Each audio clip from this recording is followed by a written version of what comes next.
तावा घ्यायला बघतो। गरुड हालचाल करत नाही, गरुड काही बोलत नाही।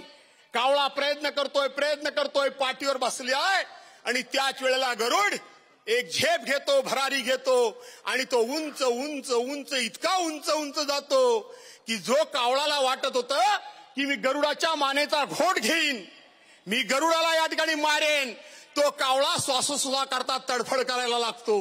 त्याला श्वासोश्वास घेता येत नाही आणि मग तो तडफडून खाली पडतो। भारतीय जनता पार्टीचं देखील तेच झालंय।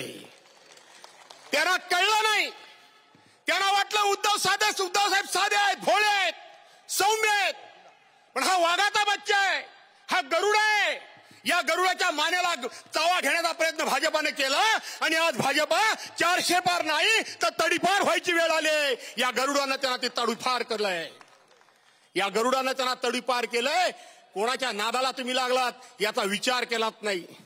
मी मगाशी सांगितलं की सगळा बहुतेक महाराष्ट्र मी पादाक्रांत केला। आज मी कोल्हापुरातून आलोय, लाजा वाटत नाही ना।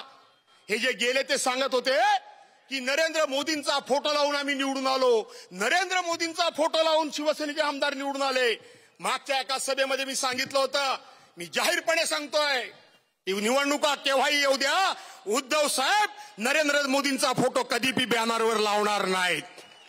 पण तुम्ही जर खऱ्या बापाची औलाद असाल, थोडी तरी लाज लज्जा तुम्हाला असेल तर तुम्ही आमच्या हिंदुहृदय सम्राटांचा फोटो लावू नका।